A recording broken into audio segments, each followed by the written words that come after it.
friends. My name is Kelly M0.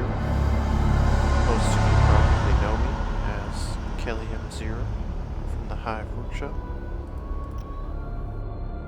Those of you who don't know me from the Hive Workshop probably know me from other places. Today we're going to be playing this crackhead game made by people who want to give themselves self-induced PTSD called Aliens: The Dark Descent.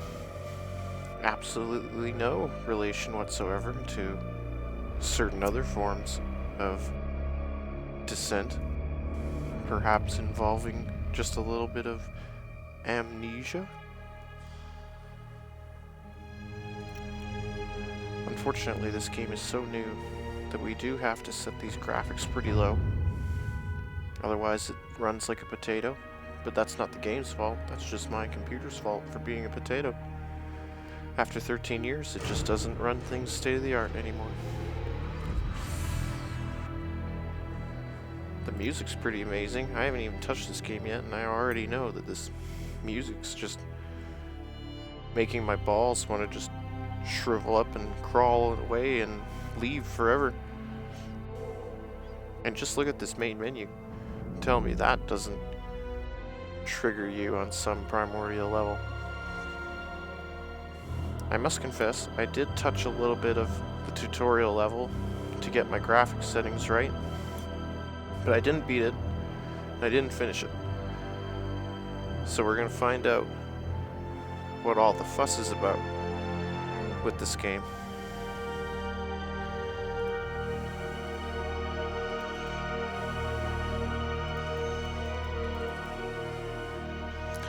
That was weird.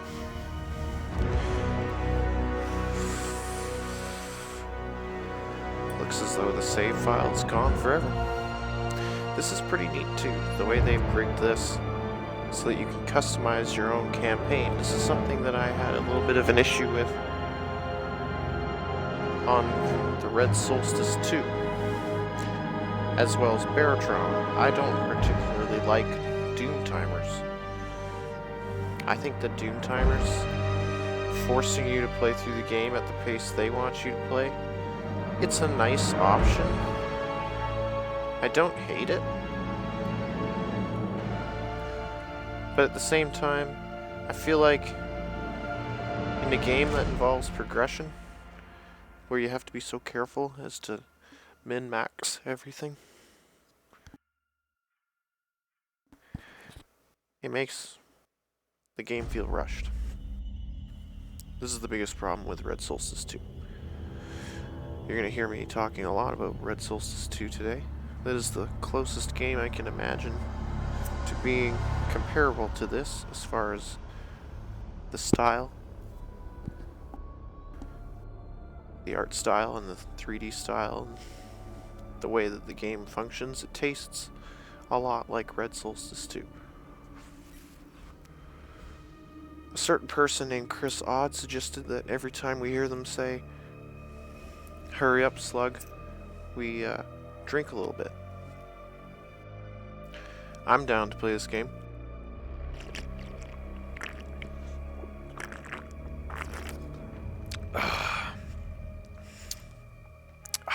Yeah, that's the stuff. To quote a certain Marine from a certain other game. Oh yeah, that's the stuff.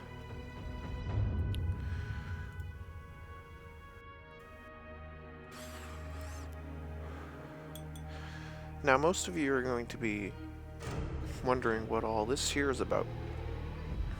This is how you set your campaign difficulty.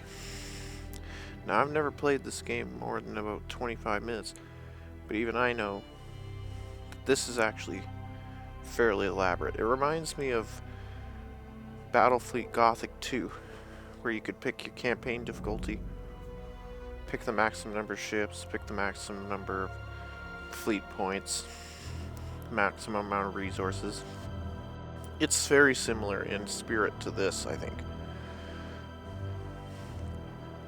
This game crosses to me as a hybrid.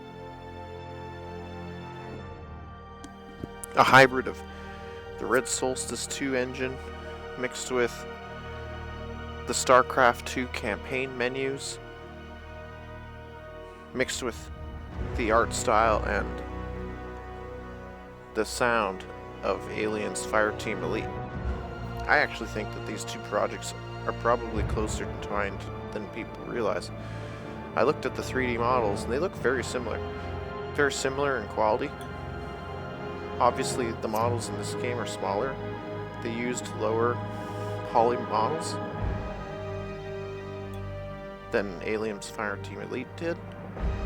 But during the cinematics, I think they use higher quality ones.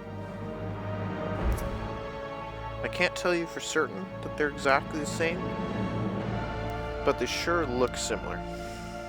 The sounds are similar. Even the voice acting feels similar. So I'm fairly convinced that this game and Aliens Fireteam Elite, as far as the lore is concerned, they're probably not connected. But I'm pretty sure that they share assets. I actually really dig the music. The music is already, like, sick. I'm super impressed with the music. Now, there's this cool button over here, Custom. You can change your enemy's health points. I'm a masochist. I've played every RTS that exists. I've played Command & Conquers. I've played the Warcraft 3s. I say Warcraft 3s plural because it's unique. And obviously, those of you who understand that joke, well, for those of you who don't, then I guess you just left out. I have played Warcraft 3 for many, many years, as well as Warcraft 3 Reforged. We won't talk about Reforged today, but what I will say is that I am planning on doing a series on Warcraft 3 Reforged. I have my own personal reasons for doing that. But today we're looking at Aliens, The Dark Descent. And since I've beaten so many video games and so many times, I'm going to set the Xenomorphs to being really hard. And I'm going to turn the Doom timer down to compensate. And I'm going to leave the save system intact. No one can hear them scream. Only 2 autosaves. Oh my god. Yeah, screw that. That's the Dead Space way of doing it. I don't actually like that either. I don't think that reducing your maximum number of saves, because let's admit it, we're all save scums. Whenever you played Command & Conquer and you lost your commando, did you wait the 5 seconds to get the defeat, or did you just reload? That's right, you reloaded, because it saved you a lot of time, and it was necessary. Some people like to call us save scummers, but I don't believe that. I think that save scumming is actually a fairly legit way of doing things. Now, when I played Red Solstice 2, Red Solstice 2 is not scary. Well, it is a little bit scary, but it's not as scary as this game. So this game is scary in its own way. You see, in Red Solstice 2, you can kill 7, 8, 9,000 creatures in a 3-hour match. It gets to the point where you're not even really afraid of them anymore, because you've killed 6,000, 7,000 of the same thing. And while I enjoy Red Solstice 2 and its interesting gunplay and its interesting mechanics, and I love the item management in Red Solstice 2, this game goes a completely different route. You'll never see more than 50 xenomorphs on a map at a time. And yet it feels like a lot, because they're much, much stronger and they kill you much, much faster. Whereas in Red Solstice 2, you're essentially the Master Chief. And you just chop through everything like butter. Which isn't exactly perfect either. And yeah, you can set the difficulties higher and higher. But in the Red Solstice 2, the higher the difficulty, the bigger the monsters are. So rather than just seeing more monsters, you just see bigger and bigger ones, until it gets to the point where they're as big as your screen. And then it gets kind of ridiculous.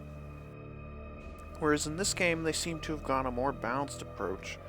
Even the biggest, scariest xenomorphs are somewhat scaled properly, in a way that is pleasing to the eye because it's not too big and it's not too small. So without further ado, let's give this scary game a try. That looks like a quarter of a Nostromo. For those of you who haven't seen the Aliens films, you should probably go watch them. Oh god. It's actually happening. Whether you played that very ancient Age of Empires 2 Aliens game, whether you played Colonial Marines, whether you played AVP, Aliens Fireteam Elite, Alien Isolation, if you've played any of these things, or maybe you've played all these things, you'll have some idea of what hideous nightmare we're about to walk into. For those of you who've played the Red Solstice 2, you might also have a similar idea. Please be mindful of docking bay protocol at all times. Wayland Utah, building better worlds.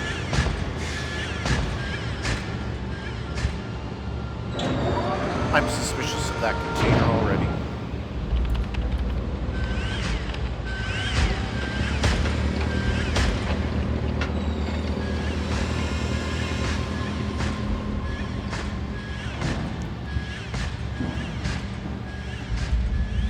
Yep, you can trust that box.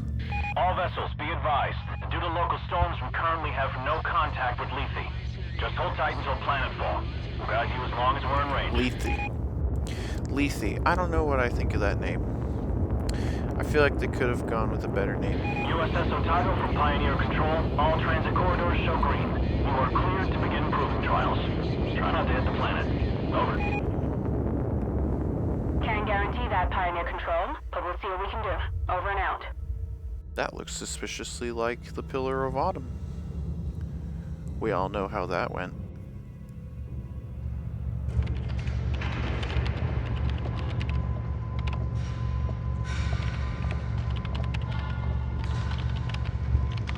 You can trust that guy.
It's happening again.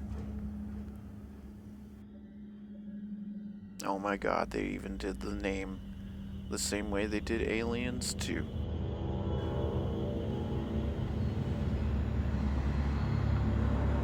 my god. Oh my god, they even had the glowing eye. Amnesia, the Dark Descent.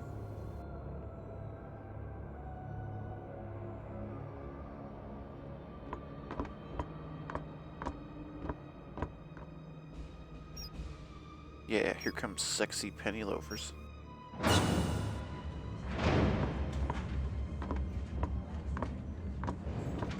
Any news from Lethe, Hayes? Sorry, sir. We're having a hard time reaching anyone. That storm probably... Damn. Must be one hell of a hurricane to cut us from the whole planet. Chief Administrator, I'm showing a weight discrepancy on the Bentonville's manifest.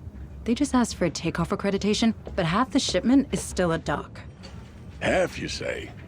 Well, we just earned a bonus. I'll allow them to take off right away. Protocol dictates... How many times? Company protocol doesn't mean anything out here. What works, works. And we're already behind schedule. Director Price? Isn't here. And if I do recall correctly, Deputy Administrator Hayes, your shift ended half an hour ago. So get the hell off my command deck and let me do my job.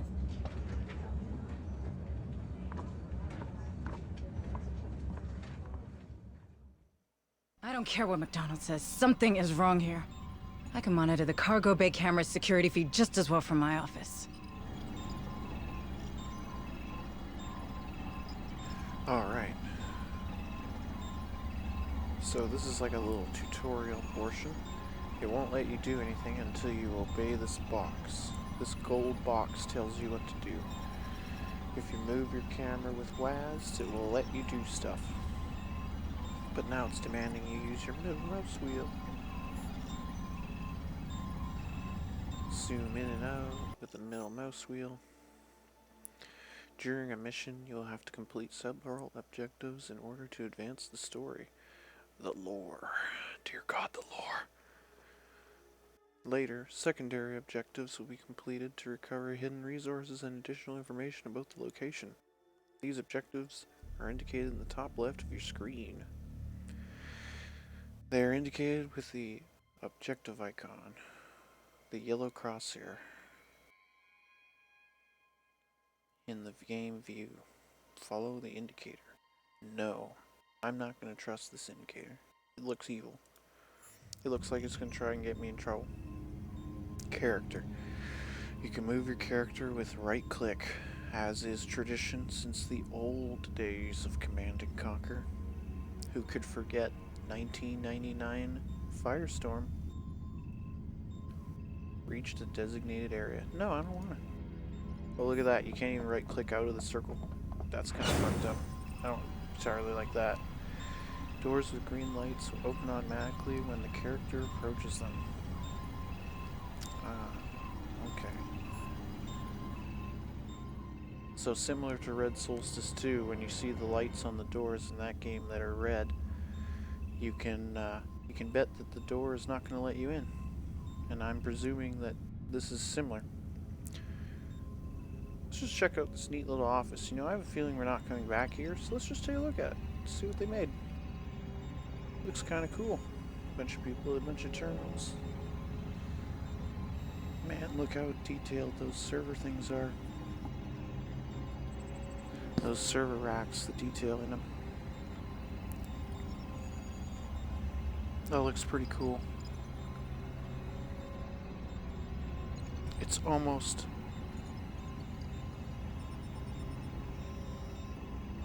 otherworldly. I don't think I've played a game that's gone through this much effort on the environment like this, on such a small scale for a game like this. Now I notice this area's got a little bit of a loss to it. Holy shit, you can see all the way out to outer space.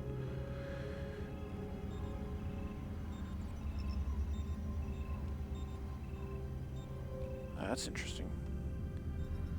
So they use a skybox, similar to StarCraft 2, with the they're called parallax skyboxes. Essentially what it means is that the terrain up here is the playable, payable terrain. Down here is doodads. And then over here is open space, but behind that open space is a sphere. And that mesh, that sphere mesh, displays a texture. And in this example, it's being used to display stars, to create the illusion of outer space. This is very similar to the way StarCraft 2 did things. If you might even recognize this window. The way this window looks very similar to some of the windows in StarCraft 2, where they would create a wall that gives you the impression that it's keeping outer space outside. But in fact, it's just an illusion.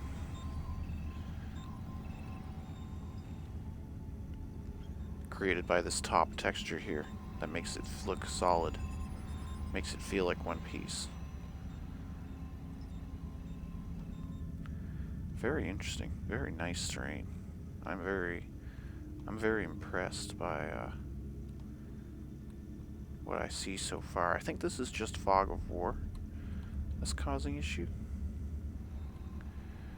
for that little section there. Okay. Now, if we learned anything from Alien Isolation, it's that you need to walk everywhere. Walk across the universe. You look troubled, Administrator. Is there anything I can do to help? Thank you, Daniel. But no. I'm just having one of those days, you know? Another argument with Administrator McDonald. How did you guess? I may be synthetic, but I'm not blind. Are you sure I can't be of assistance? No. It's my problem, and I'll take care of it. I just need to reach my office. Of course. But I'm afraid this corridor is closed due to maintenance. Oh, really? You'll need to detour through the cafeteria.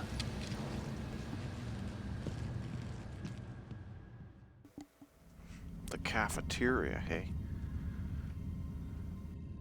I don't suppose that has anything to do with Pennywise in the cafeteria. I heard no one's picking up on the planet. Not even Jackson's Landing. Really? I have a friend there. I hope he's okay. These bloody storms, man. Now, most people will hear that little conversation and they will simply walk by and not talk about it. But I'm going to talk about it because it reminds me of something. It reminds me of the way Warcraft 3 and StarCraft 2 initiated their campaigns. For those of you who are old enough to remember, in Warcraft 3, the very first human level, you get quests from a woman who speaks with a word bubble over top of her. It's the side quest that gives you, I think it gives you a regen ring, a ring of regen in exchange for saving her kid from the gnolls. The children that have been kidnapped by gnolls. You have to kill the gnolls, and the gnolls themselves will actually drop items too. This reminds me of that, and it also reminds me of in StarCraft 2 when you appear on Marasara, the very first StarCraft 2 level for the Terran campaign, Wings of Liberty. A woman tells you not to go down that road with the same word bubble, speech bubble like that. I'm getting the feeling that this game is going to have a lot of homages and a lot of game mechanics to other games, and that's incredibly interesting to me.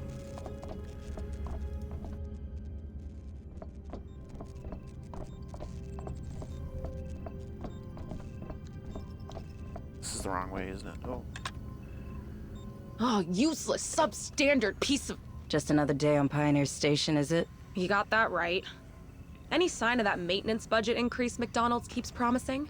What do you think? Well, it had better come through soon. We're holding this place together with duct tape. No wonder half the crews fled planetside. I hear you. Just do what you can, okay? I'll take the matter up with HQ.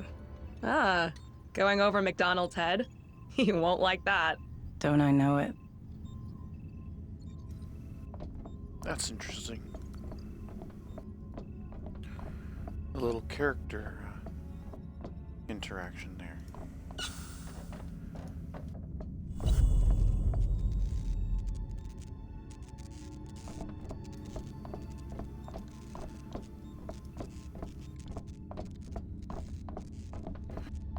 Don't often see you in here, Administrator Hayes. Are you lost? Do you need me to show you to your room? Last I checked, you couldn't find your own ass with both hands. I'll pass.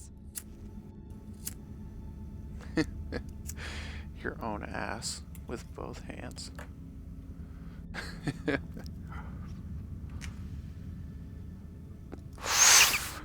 Oh boy. What have I got myself into?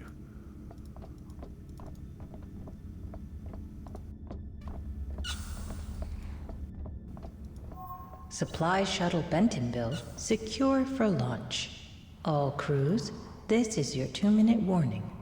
Shit. Need to hurry.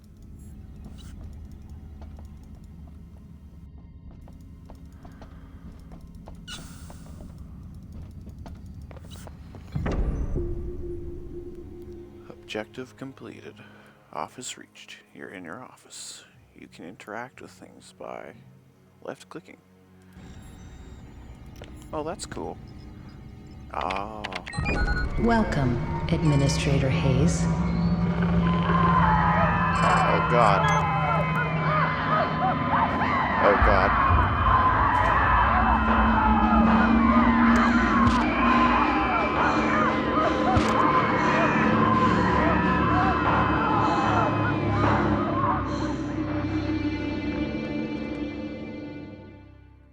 What the hell's going on down there? I'll have to take a closer look. I don't need to take a closer look. You take a goddamn closer look. I know heresy when I see it. I know Xenos when I see it. And that right there was goddamn heresy. And treason. It is treason then. Why am I running? I should be quiet.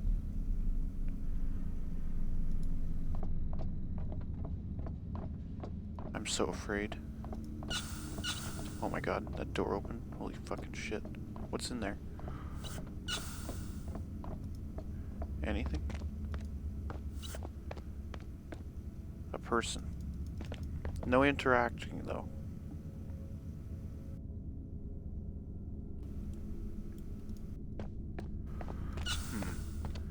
Alright.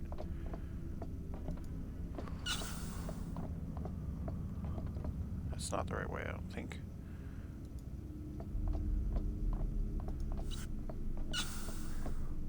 Oh boy.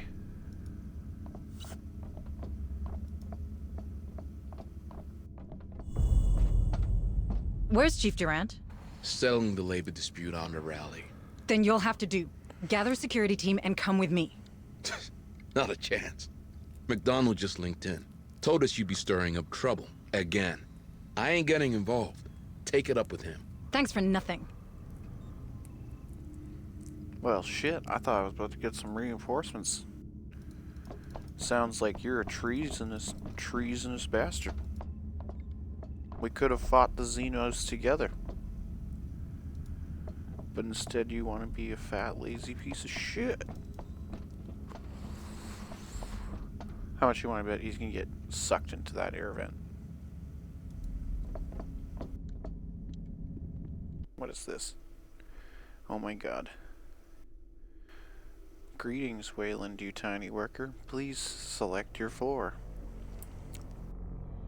I feel so belittled. I feel like this elevator is insulting me. Greetings, Wayland, you tiny worker. Please select your floor. This elevator is dissing us. I feel so disrespected right now. That looks like a quarter of the Nostromo. Or maybe I'm just crazy. But if you took 4 of those and glued them together, I'm pretty sure you'd end up with a Nostromo. Why do I feel like going down in the elevator? Oh, there's people. Things have to be fine. What is the quickest way there? Jesus, that jump scared the fuck out of me. Open the map with M. Sweet Jesus, we have a map. Even this map reminds me of Red Solstice. But it also kind of reminds me of the deserts of crack cocaine, for those of you who've ever played Homeworld, the deserts of crack cocaine. You would notice that there's certain colors and certain shapes, like this circle. It's reminding me. Is that a motion tracking circle? Oh my God. Mako's location is a helmet. And her camera angle. Kinda don't hate that there is a camera angle, because in this game they seem to like to hide things around corners and stuff, forcing you to spin your camera around.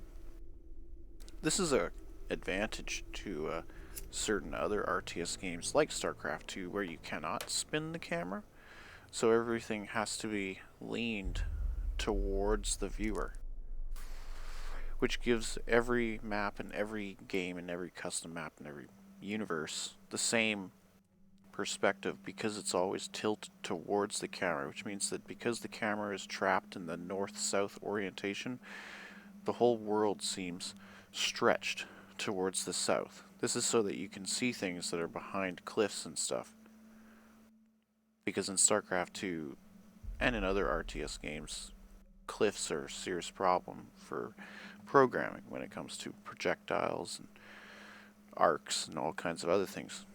This is why you see a lot of projectiles in StarCraft 2 go through cliffs, is because they don't really know that they exist. Cliffs are not really a thing. This game seems to be playing a totally different ideology to that. Not only are cliffs represented by floors, but the floors are like different maps. But it seems like if you don't turn your camera around certain places, you're going to miss certain things. I don't hate that. I just don't like the hotkeys that they've set for it. So I wonder if there's something I can do to change this. Got it. Okay. Yeah. On the top right. The floors, got it.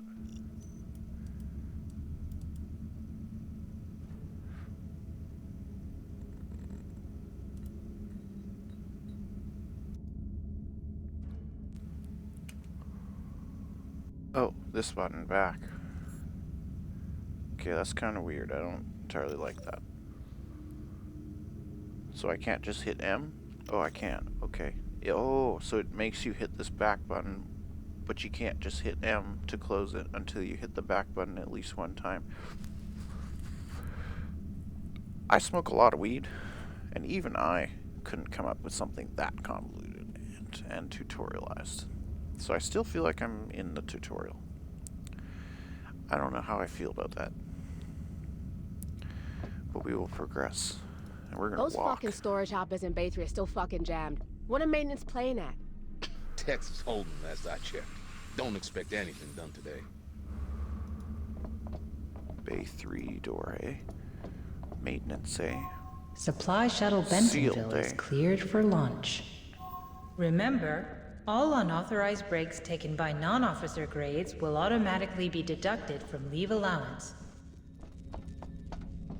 That sounds like fascism. How do you prove that someone's on a break and someone's not on a break? What if someone lies about someone being on a break? I taste lots of things wrong with what just said there.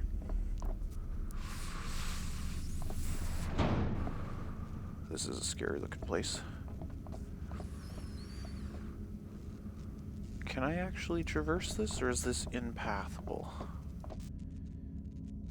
Got ourselves a cancel sign, so I'm pretty sure it's impassable.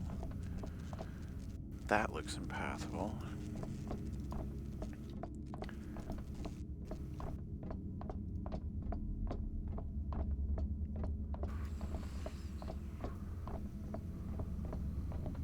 The fog of war is pretty cool. I'm definitely a fan of this. The way other games do it, where it's just a big circle that just extends out in every direction. This is because in the old days, the engines were limited to that. But this is taking the approach of something that's more similar to, say, Darkwood, where the direction your camera is pointing controls what you see. Except here it's less so, because it's not the direction you face. It's just the direction of the cliffs, so I guess I'm a little bit wrong on that. I'm so afraid of this door. You know what? I think I'm going to smoke a little bit of weed before I go through this door. I feel like this door is, I just have a feeling, you know? Take a swig of the beer. Oh, a dead guy. Oh, he's not. Oh my god. He's not dead. Jesus fuck. Hold on. You're going to be all right. Cargo bay. These things came out of. Stay with me. Stay. God damn it. Jesus Christ. How often is one jump scared by an RTS game? Nobody, literally nobody gets jump scared by an RTS game. That's not a thing. You need to see what's in there. Do I though? Do I need to see what's in there? I don't know if I do. I don't see any stuff to collect. I'm pretty sure that'll change. I've seen enough videos on this to know that there's some kind of loot. Oh god. Take the gun. You can hold left mouse button in the environment in order to... I like the fact that they pause these. In these tutorials, so you get paused. I kind of like that. That makes it... That is a... It's a little bit immersion breaking, because in an RTS game, like in the old hardcore Command & Conquers, you didn't have any form of pausing, you didn't have any form of slowing down time or tutorials. The tutorials were taught to you in the moments before the combat, so that when the combat came, you would know what to do. They didn't need to pause time, because the AIs needed time to generate units and then throw those units at you, whereas here, because I have a feeling that all the units are already pre-placed, I feel like pausing time is okay.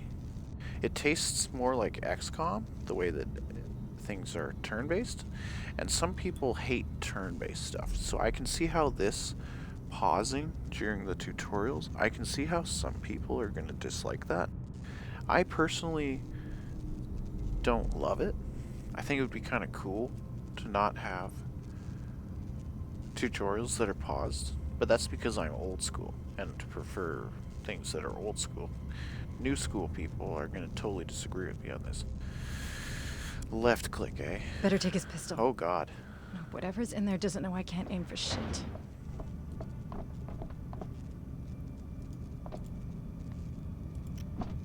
Search for weapon.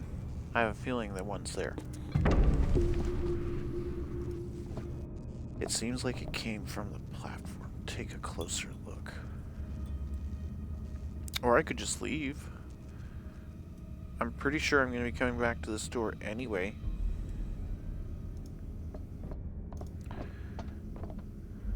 Ooh, I have to be careful with the double click. God, that's a StarCraft 2 thing. For those of you who play StarCraft 2, you'll know that spamming right click is to prevent That's the Bentonville. latency from canceling your orders. You see, in StarCraft 2, if you right click one time, there's a very high % chance that your units are going to do nothing. They're going to just sit there. But if you right click, there's a much higher % chance that your units are going to obey, and so you won't die in moments of catastrophe when you're fighting one death ball with another death ball. But in this game, in this fucking game, double click makes you run. In these things? And that is going to be very difficult for me to overcome. At least I have a gun now. I feel so much better now, even though I don't actually know how to use the gun. I should probably know how to do that. Oh yeah, the slime Sickels. You can trust the slime Sickels. It's alien slime. That's what it is. Oh god. The container is only a little bit open. That is not trimonite. What's this? More slime? It's gonna be an ocean of slime. Holy fucking shit, it's facehugger eggs. Holy fucking shit. Shit. Oh my god. Something in here. Jesus fuck. Get out of here, Michael. Get out of here? As in run? Is that what you're saying? I can't leave that thing running loose. Oh no. I need to lock this damn door. There's a welder back there. Okay, I feel like I'm still being tutorialized. A little bit. Time to get it sealed up. Whatever that thing is, can't chew its way through a door. Keep it together, Maiko. Jesus Christ. I think I'm just gonna run. Just gonna go for it.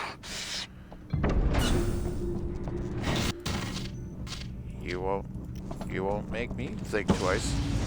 Yeah, I'll weld that so fast. Oh my god.